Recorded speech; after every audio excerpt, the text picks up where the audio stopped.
Ajitha Nair variety ബ്ലോഗ്സിലേക്ക് എൻ്റെ എല്ലാ കൂട്ടുകാർക്കും സ്വാഗതം. ഞാൻ ഇന്ന് നിങ്ങളുമായിട്ട് ഷെയർ ചെയ്യാൻ പോകുന്നത് നമ്മുടെ അടുക്കളയിലെ കുഞ്ഞി നമ്മുടെ പാചക വിശേഷങ്ങളൊക്കെ ഉണ്ട്.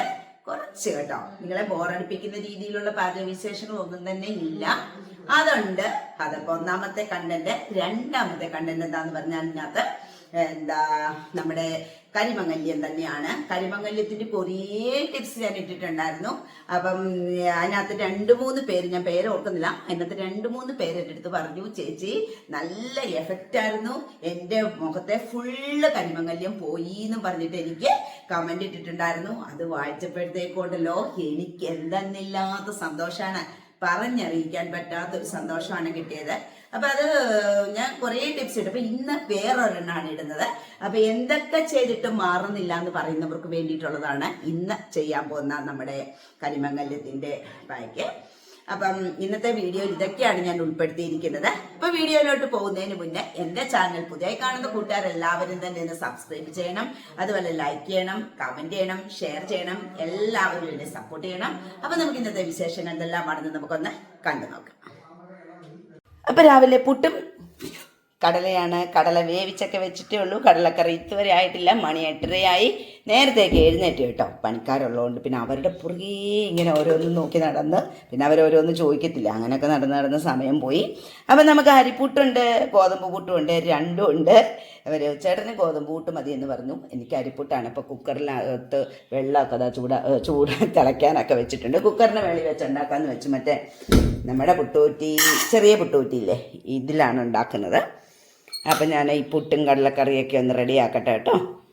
അപ്പം നമ്മുടെ പുട്ടൊക്കെ റെഡിയായി കേട്ടോ. അപ്പം നമ്മുടെ കടലക്കറിയും റെഡിയായി. അപ്പം ഞങ്ങൾ ഇനി കഴിക്കാൻ പോവുകയാണ്. ഇനി കഴിച്ചാൽ മാത്രം മതി കേട്ടോ. ഇപ്പം പുട്ടും കടലക്കറിയും നോക്കിയിരുന്ന് കണ്ടുപിടിച്ചാണ് പുട്ടും കടലക്കറിയും. ഇന്ന് നമുക്ക് കിട്ടിയിരിക്കുന്ന മീൻ കണ്ടോ എന്തൊക്കെയാന്ന്. ഇത് എല്ലാം കൂടെ മിക്സ് ആയിട്ടുള്ള മീനാട്ടോ. ഇതിനകത്ത് അയിലയുണ്ട്, നമ്മുടെ കുറിച്ചിയുണ്ട്, പരവയുണ്ട്, പിന്നെന്തുവാ ഉള്ളത്, നമ്മുടെ ഇതിന് വേളൂരിയുണ്ട്. അങ്ങനെ പല മീൻ മിക്സഡ് ആകട്ടോ ഇതിനകത്ത്. ഇതിനെ എന്ത് ചെയ്യണമെന്ന് ഞാൻ ഇത്രയും നേരമായിട്ട് ആലോചിച്ചിട്ടില്ല. അത് ഇതിനെ വെട്ടിയെടുക്കണമല്ലോ നമുക്ക്. പിന്നെ കുറച്ച് ചെമ്മീനും വാങ്ങിച്ചു. ചെമ്മീൻ ഞാനിപ്പോൾ ഒരു തീയൽ വെക്കും. ചെമ്മീൻ തീയലാകുമ്പോഴത്തേക്കും നമുക്കൊരു ചാറ് കറിയൊക്കെ ആവുമല്ലോ. അല്ലാണ്ട് നമ്മൾ പിന്നെ വേറെ കറി തപ്പി പോകണം. പിന്നെ ഇന്നലത്തെ കുറച്ച് സാമ്പാറൊക്കെ ഇരിപ്പുണ്ട്. അപ്പോൾ ഇതൊക്കെ ഞാനൊന്ന് റെഡിയാക്കിയിട്ട് എടുത്തുകൊണ്ട് വരാം കേട്ടോ. അപ്പം നമ്മുടെ ചെമ്മീനൊക്കെ ക്ലീൻ ചെയ്ത് കൊണ്ട് വെച്ചിട്ടുണ്ട്. ഇത്രയും മതിയല്ലോ നമുക്ക് തീയൽ വെക്കാനായിട്ട്. പിന്നെ ഞാൻ ആ മിക്സഡ് മീനിനകത്തുനിന്ന് വലിയ മീനെടുത്ത് മാറ്റിയിട്ട് നമുക്കൊന്ന് വറുത്തെടുക്കാമെന്ന് വെച്ചിട്ട് മുളകൊക്കെ പുരട്ടി വെച്ചിരിക്കുവാണ്. അപ്പം നമുക്ക് ചെമ്മീൻ തീയൽ വെക്കാനായിട്ട് ഞാൻ കുറച്ച് തേങ്ങയൊക്കെ വറക്കാനായിട്ട് ഇട്ടിരിക്കുന്നു. നമ്മുടെ തീയലിൻ്റെ അത്രയും മൂക്കണ്ട തേങ്ങ കുറച്ച് മതി. ഒരുപാട് മൂത്ത് കഴിഞ്ഞാൽ നമുക്ക് എന്താ പറയുന്നത്, തീയലിൻ്റെ ഒരു ചുവ വരും. അതുകൊണ്ട് അങ്ങനെയില്ല, ഒരുവിധമൊക്കെ ഒന്ന് മൂത്ത് വരുമ്പോഴത്തേക്ക് നമുക്കങ്ങ് ഗ്യാസ് ഓഫ് ചെയ്തതിന് ശേഷം മുളക് പൊടിയും മല്ലിപ്പൊടിയൊക്കെ അങ്ങോട്ട് ഇട്ട് കൊടുക്കാം. എന്നിട്ട് അരച്ചെടുത്തിട്ട് നമുക്ക് ചേർത്തങ്ങ് വെച്ചാൽ മതിയല്ലോ. അപ്പം നമ്മുടെ ചെമ്മീൻ തീയലാവും. അപ്പം അതിന് ഉള്ളി ഒന്ന് അരിഞ്ഞെടുക്കണം. ആ തേങ്ങ അരച്ച് വെച്ചിട്ട് മൂത്തിട്ട് അരച്ച് വെച്ചിട്ട് നമുക്ക് ഉള്ളി വിളിക്കാമല്ലോ എന്ന് ഓർത്തു. അപ്പോൾ തേങ്ങയൊക്കെ ഒന്ന് വറുത്തെടുക്കട്ടെ. ആ തേങ്ങയൊക്കെ നന്നായിട്ടല്ല കേട്ടോ, ഒരുവിധം മൂത്ത് വന്നു. അപ്പോഴത്തേക്ക് ഞാൻ മുളക് പൊടിയും മല്ലിപ്പൊടിയും കൂടി ഇട്ടു, ഗ്യാസ് അങ്ങ് ഓഫും ചെയ്തു. ഇനി ഇതൊന്ന് അരച്ചെടുക്കട്ടെ. അപ്പോൾ തേങ്ങയൊക്കെ അരച്ചെടുത്തിട്ട് ഞാൻ ഈ ചട്ടിയിലോട്ട് ഒഴിച്ചാണ്. കുറച്ച് വെള്ളം കൂടെ ചേർത്തിട്ടുണ്ട്. നമുക്ക് ആവശ്യത്തിനുള്ള വെള്ളം ഒഴിച്ച് കൊടുക്കണമല്ലോ. അപ്പം നമുക്ക് ചെമ്മീൻ വൃത്തിയാക്കി വെച്ചിരിക്കുന്നത് അതിലേക്ക് ഇട്ട് കൊടുക്കാം. എല്ലാവർക്കും ചെമ്മീൻ തീയലൊക്കെ അറിയാം കേട്ടോ, എന്നാലും ഞാനൊന്ന് കാണിക്കുന്നത് മാത്രമേ ഉള്ളൂ. ഇതിലേക്ക് ഉപ്പിട്ട് കൊടുത്തിട്ടുണ്ട്. പിന്നെ ചെറിയ ഉള്ളിയും പച്ചമുളകും. ചിലവരിത് വഴറ്റിയിടും. പക്ഷേ ഈ ചെമ്മീൻ തീയലിനൊക്കെ ഉണ്ടല്ലോ, തീയലിന് വെറും നമ്മുടെ സാധാരണ തീയലാണെങ്കിലും നമുക്ക് വഴറ്റിയിടാം. ഈ ചെമ്മീൻ തീയലിന് ശരിക്കില്ലേ വഴറ്റാതിരിക്കുന്നതാണ് കേട്ടോ നല്ലത്. വഴറ്റിയിടുന്നതിനെക്കാട്ടിലും നല്ലത് ഇതുപോലെ ഇടുന്നതാണ്. ഇതുപോലെ ഇട്ട് നല്ല ടേസ്റ്റായിട്ടോ. ഇങ്ങനെ വെച്ചിട്ടില്ലാത്തവർ ഒന്ന് വെച്ച് നോക്കണം. പിന്നെ ഇതുപോലെ നമ്മൾ തേങ്ങ വറുത്തരയ്ക്കാതെ പച്ചയ്ക്കും എല്ലാവരും വെക്കും. പക്ഷേ ഇവിടെ പച്ചച്ചെമ്മീൻ ഇങ്ങനെ വെക്കുന്നതിനോട് താല്പര്യം. ഇപ്പം ഞാൻ കുറച്ചുകൂടെ വെള്ളം ഒഴിച്ച് കൊടുത്തു. ഇതെന്ന് വെച്ച് കഴിഞ്ഞാൽ ചെമ്മീനുണ്ടല്ലോ കുറച്ച് വേവുണ്ട് ശരിക്കും പറഞ്ഞു കഴിഞ്ഞാൽ. അതുകൊണ്ട് ഞാൻ കുറച്ച് വെള്ളം കൂടെ ഒഴിച്ച് കൊടുത്താണ്. ഇനി നമുക്കിത് സ്റ്റൗവിലേക്ക് വെച്ച് കൊടുക്കാം. അപ്പം സ്റ്റൗവിലേക്കൊക്കെ വെച്ച് കൊടുത്തു. ഇനി നമുക്കിത് അടച്ചും കൂടെ കൊടുക്കാം. ഇപ്പം മീൻ വറക്കാനും ഇട്ടു, ഒരു സൈഡ് മൂത്തു, പിന്നെ തിരിച്ചിട്ട് കൊടുത്തു. ഇതൊക്കെ തന്നെ നമ്മുടെ പണിയല്ലേ. അപ്പം നമ്മുടെ ചെമ്മീൻ കൂട്ടാൻ എവിടം വരെയായി നോക്കാം. നമ്മുടെ ചെമ്മീൻ കൂട്ടാൻ പറ്റിയിട്ടൊന്നും ഇല്ല കേട്ടോ, കുറച്ചും കൂടെ ഒക്കെ പറ്റണം. ഇതിപ്പോൾ ഉണ്ടല്ലോ ഇവിടെ ഒഴിച്ചാൽ അവിടെ പോകും, അതുപോലെ ചാറായിട്ടിരിക്കുവാണ്. ഇതുപോലെ നമുക്ക് ഇച്ചിരിയും കൂടെ ഒക്കെ ഒന്ന് കുറുക്കിയെടുക്കാം. അപ്പം ഞാൻ ഇതിന് മുന്നേ ഉപ്പും പുളിയൊക്കെ ഒന്ന് നോക്കിയായിരുന്നു കേട്ടോ. ഉപ്പും പുളിയൊക്കെ കറക്റ്റാണ്. ഇനി ഇച്ചിരിയും കൂടെ പറ്റിക്കഴിഞ്ഞതിന് ശേഷം വാങ്ങാം. കരിവേപ്പില ഇട്ട് കൊടുക്കാനായിട്ട് വിട്ടുപോയായിരുന്നു, അപ്പം അത് കിടക്കട്ടെ. അപ്പം നമ്മുടെ മീൻകറിയൊക്കെ കറക്റ്റായിട്ടൊക്കെ പറ്റും കേട്ടോ.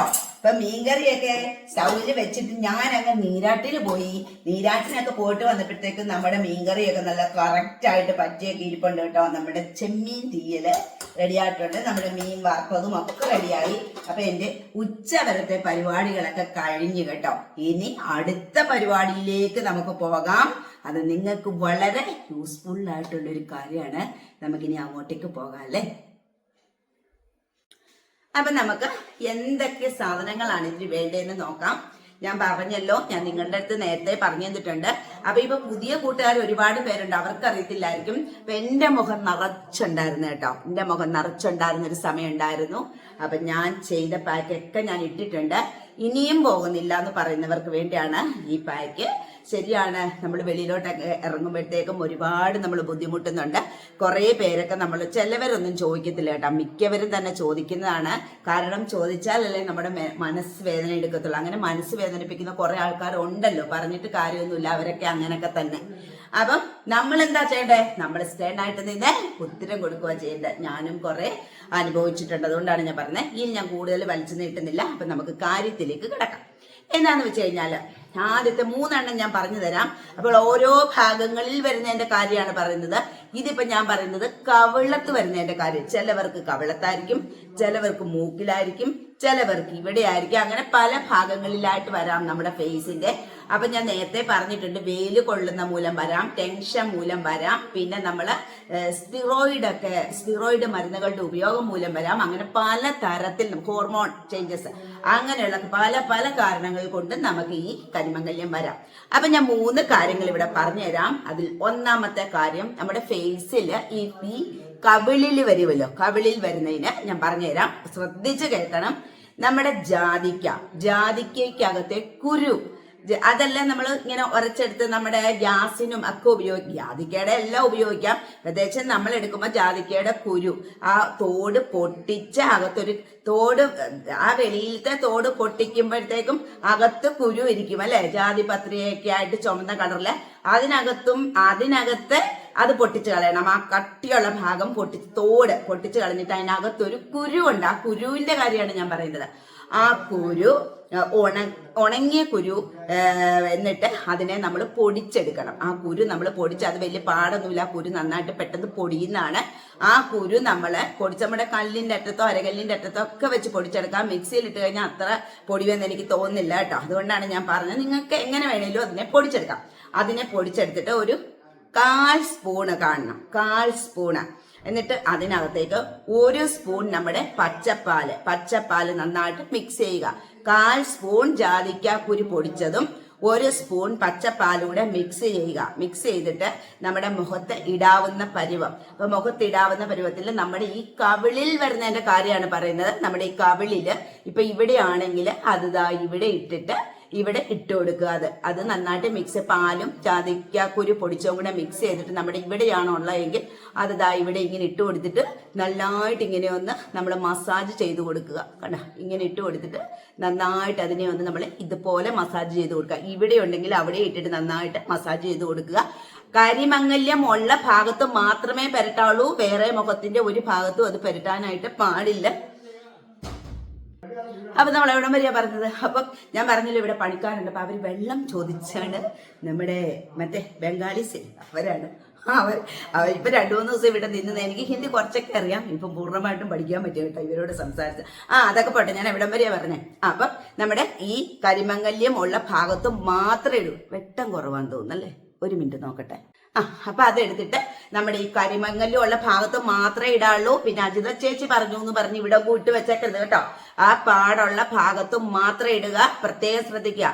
ഇടുന്നതിന് മുന്നേ നമ്മുടെ ഈ കയ്യടി ഇവിടെയോ ഒന്ന് ടെസ്റ്റ് ചെയ്തിട്ട് മാത്രം ഇടുക. ഇതെന്റെ സ്കിന്നിന് പിടിക്കുന്നതാണോ എന്ന് നോക്കിയിട്ട് മാത്രം ഇവിടെ ഒന്ന് ചെറുതായിട്ട് തൂത്ത് കൊടുക്കുക. എവിടെയാന്ന് വെച്ച് കഴിഞ്ഞാൽ തൂത്ത് കൊടുത്തിട്ട് അത് നോക്കിയിട്ട് മാത്രമേ നിങ്ങൾ ഫേസിലേക്ക് അപ്ലൈ ചെയ്ത് കൊടുക്കാറുള്ളൂ. പിന്നെ അത് വെച്ചിട്ട് ഒരു 10 മിനിറ്റ് നേരമേ വെക്കാൻ പാടുള്ളൂ. 10 മിനിറ്റ് കൂടുതൽ നേരം വെക്കാൻ പാടില്ല. കൂടുതൽ നേരം അത് ഉപയോഗിക്കാൻ പാടില്ല, ചീത്തയാണ്. കേട്ടല്ലോ? ഇപ്പൊ പറഞ്ഞ മനസ്സിലായല്ലോ. പാടുള്ള ഭാഗത്ത് മാത്രം തേക്കുക. 10 മിനിറ്റ്, അതായത് 10 മിനിറ്റിൽ ഒരു 8 മിനിറ്റ് വെച്ചാലും മതിയാകും. കേട്ടല്ലോ? 8 മിനിറ്റ്. അത് കാരണം ജാതിക്കയ്ക്ക് ചെറിയ പൊള്ളലുള്ളതല്ലേ, അതുകൊണ്ടാണ് പറയുന്നത് സൂക്ഷിക്കണം. എന്ന് പ്രത്യേകം ഞാൻ പറയുവാണ്. ഒന്ന് ടെസ്റ്റ് ചെയ്തിട്ട് പെരട്ടാവുള്ളൂ. പെരട്ടുമ്പോഴത്തേക്കും കരിമംഗല്യം ഉള്ള ഭാഗത്ത് മാത്രം തേക്കുക. മുഖം ഫുൾ ഇടാനായിട്ട് പാടില്ല. പ്രത്യേകം ശ്രദ്ധിക്കുക കേട്ടോ. ഒരു 8-10 മിനിറ്റ്, അതിൽ കൂടുതൽ വെക്കാനും പാടില്ല. എന്നിട്ട് അത് കഴുകി കളയുന്നത് നമ്മുടെ സാധാരണ വെള്ളത്തിലെ കഴുകി കളയാളൂ. അല്ലാണ്ട് ചൂടുവെള്ളത്തിലും ഭയങ്കര തണുത്ത വെള്ളത്തിലും ഒന്നും കഴുകാനായിട്ട് പാടില്ല.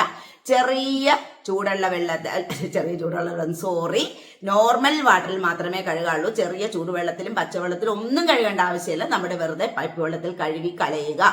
മനസ്സിലായല്ലോ? അത് ചെയ്യുക. അപ്പം അത് ദിവസവും ചെയ്യുക. ദിവസവും ചെയ്ത് കഴിയുമ്പോഴത്തേക്കും ഈ കരിമംഗല്യം ഉണ്ടല്ലോ, എവിടെ പോയെന്ന് നമുക്കറിയത്തില്ല. ശ്രദ്ധിക്കണം. ഞാൻ പറഞ്ഞല്ലോ, കൂടുതൽ സമയം വെക്കാൻ പാടില്ല. അതുള്ള ഭാഗങ്ങളിൽ മാത്രം തേക്കുക. ഇനി രണ്ടാമത് പറയുന്നത് മൂക്കിന്റെ ഇവിടെയൊക്കെ വരുന്ന കരിമംഗല്യമുണ്ട്. അപ്പൊ മൂക്കിന്റെ ഇവിടെയൊക്കെ വരുന്ന കരിമംഗല്യത്തിന് ഞാൻ പറയാൻ പോകുന്നതെന്ന് വെച്ച് കഴിഞ്ഞാൽ 1 സ്പൂൺ പച്ചപ്പാൽ എടുക്കുക. അതിലേക്ക് 4 തുള്ളി നാരങ്ങ നീര് ചേർക്കുക. അതിന്റെ കൂടെ 2-3 തുള്ളി തേൻ ചേർക്കുക. നന്നായിട്ട് മിക്സ് ചെയ്യുക. മിക്സ് ചെയ്തതിന് ശേഷം ഈ മൂക്കിന്റെ ഇവിടെ എവിടെയാ പാടുള്ളതെന്ന് വെച്ച് കഴിഞ്ഞാൽ അവിടെ പെരട്ടി വെക്കുക. പെരട്ടി വെച്ചതിന് ശേഷം ഒരു 15 മിനിറ്റ് വെക്കുക. 15 മിനിറ്റിന് ശേഷം കഴുകി കളയുക. ഇതും കണ്ടിന്യൂസ് ആയിട്ട് 1 മാസം ചെയ്യുക. 1 മാസം ചെയ്ത് കഴിയുമ്പോൾ നിങ്ങളുടെ കരിമംഗല്യം എവിടെ പോയിന്ന് നിങ്ങൾക്ക് തന്നെ തോന്നിപ്പോവും. എന്നിട്ട് എനിക്ക് കമന്റ് ഇടണം കേട്ടോ. നിങ്ങൾ അപ്പം എന്നെ മറന്നു പോകരുത്. അപ്പം നിങ്ങൾ കമന്റ് ഇടുക. പിന്നെ ഈ പാലും നാരങ്ങ നീരും തേനും കൂടെ ഉള്ളത് മുഖത്തിന്റെ വേറെ വശങ്ങളിലൊക്കെ പറ്റിയാലും പ്രശ്നമൊന്നും നമുക്ക് ഇല്ല. മനസ്സിലായല്ലോ? നിങ്ങൾക്ക് പറയുന്ന ശ്രദ്ധിച്ച് കേൾക്കണം. കേൾക്കാതിരുന്നിട്ട് വേറെ എന്തെങ്കിലും കാണിച്ചിട്ട് വന്നു കഴിഞ്ഞാൽ ഞാൻ ഉത്തരവാദിയല്ല. കേട്ടല്ലോ? ഭയങ്കരമായിട്ട് ശ്രദ്ധിച്ച് ചെയ്യുക. പിന്നെ ചിലവര് പറയും നാരങ്ങ നീര് മുഖത്ത് പെരട്ടുന്നത് അത്ര നല്ലതല്ല എന്ന് പറയാറുണ്ട്. സത്യമാണ്. പക്ഷെ അത് പറയുന്നത് നാരങ്ങ നീര് മാത്രമായിട്ട് നമ്മുടെ ഫേസിൽ അപ്ലൈ ചെയ്യുന്നത് കൊള്ളില്ല. പിന്നെന്ന് വെച്ചാൽ ഇത് നമ്മൾ പാലിന്റെ കൂടെയും തേനിന്റെ കൂടെയും മിക്സ് ചെയ്തിട്ടാണ് നാരങ്ങ നീര് എടുക്കുന്നത്. അപ്പൊ അതിനകത്ത് കുഴപ്പമില്ല. തന്നെയല്ല, നമ്മുടെ മുഖത്തെ കരിമംഗല്യം പോകാൻ വേണ്ടിയിട്ടാണ്. അല്ലാണ്ട് നമ്മൾ വെറുതെ എടുത്തിട്ട് ഇത് തേക്കുമല്ല ചെയ്യുന്നത്. അതുകൊണ്ട് വല്ലപ്പോഴും നാരങ്ങ നീര് മുഖത്ത് ചെയ്തുകൊണ്ട് അല്ലെങ്കിൽ ഇത് പോകാൻ വേണ്ടി ചെയ്തുകൊണ്ട് ഒരു കുഴപ്പവുമില്ല. പാലിന്റെ കൂടെയൊക്കെ ചെയ്യുന്നതുകൊണ്ട് നാരങ്ങ നീരിന് ഒരു പ്രശ്നവും വരില്ല. ഇത് പോകാൻ വേണ്ടിയാണ് നമ്മൾ ചെയ്യുന്നത്. ഒരുപാട് പേര് പറയുന്നുണ്ട് നാരങ്ങ നീര് മുഖത്ത് വെട്ടുന്നത്. ശരിയാണ്, അതിന് ഞാനും സപ്പോർട്ടാണ്. പക്ഷെ അത് മാത്രമായിട്ട് തേക്കുന്നതാണ് ഭയങ്കര ഇതിങ്ങനെ ചെയ്യുന്നതുകൊണ്ട് പ്രശ്നമൊന്നുമില്ല. നമ്മുടെ പാട് പോകാൻ വേണ്ടിയിട്ടാണ്. ഇനി മൂന്നാമത് ഞാൻ പറഞ്ഞു തരാൻ പോകുന്ന കാര്യം എന്താന്ന് വെച്ച് കഴിഞ്ഞാല്, നമ്മുടെ ഇതില്ലേ രക്തചന്ദനത്തിന്റെ പൊടി ആയിക്കോട്ടെ തടി ആയിക്കോട്ടെ ഏതെങ്കിലും ആയിക്കോട്ടെ, അത് നമ്മൾ നന്നായിട്ട് ഉരച്ചെടുക്കുക. പൊടിയാണെങ്കിൽ പൊടി എടുക്കുക, തടിയാണെങ്കിൽ തടി ഉരച്ചെടുക്കുക. ഇതിനകത്തേക്ക് നമ്മൾ ഓറഞ്ച് തൊലി ഉണക്കി പൊടിച്ചത് എടുക്കുക. ഓറഞ്ച് തൊലി ഉണക്കി പൊടിച്ചെടുക്കുക. രക്തചന്ദനത്തിന്റെ പൊടി എടുക്കുക. എന്നിട്ട് ഇതിനകത്തോട്ട് മിക്സ് ചെയ്യേണ്ട സാധനം എന്താണെന്നറിയാമോ? തക്കാളിയുടെ നീര് ഇതിനകത്തേക്ക് ഒഴിച്ചിട്ട് നന്നായിട്ട് മിക്സ് ചെയ്യുക. മിക്സ് ചെയ്തതിന് ശേഷം കരിമംഗല്യമുള്ള ഭാഗത്ത്, ഇത് വാഴയുടെ ഇവിടെയൊക്കെ വരുന്ന കരിമംഗല്യം ഉണ്ട്. അപ്പൊ അത് അവിടേക്ക് പെരട്ടി കൊടുക്കുക. അത് പെരട്ടിയിട്ടും നമ്മൾ എന്ത് ചെയ്യണം? ഒരു 15 മിനിറ്റ് വെച്ചുകൊണ്ടിരിക്കുക. അതും ഫേസ് ഫുള്ള് തേച്ചുകൊണ്ട് ഒരു കുഴപ്പമില്ല. അത് രക്തചന്ദനമൊക്കെ നമ്മുടെ ഫേസ് ഫുള്ളിടുന്ന സാധനമാണ്.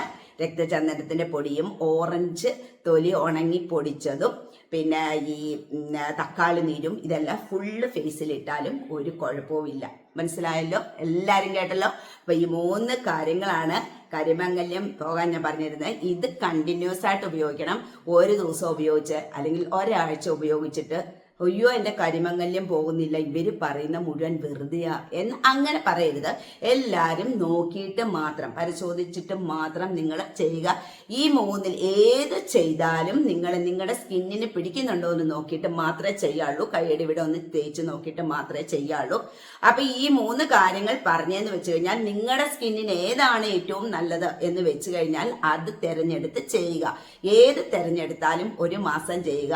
30 ദിവസത്തിനുള്ളിൽ നിങ്ങളുടെ കരിമംഗല്യം പറക്കും. ഉറപ്പായിട്ടും പറക്കും, ഞാൻ ഗ്യാരണ്ടിയാണ്.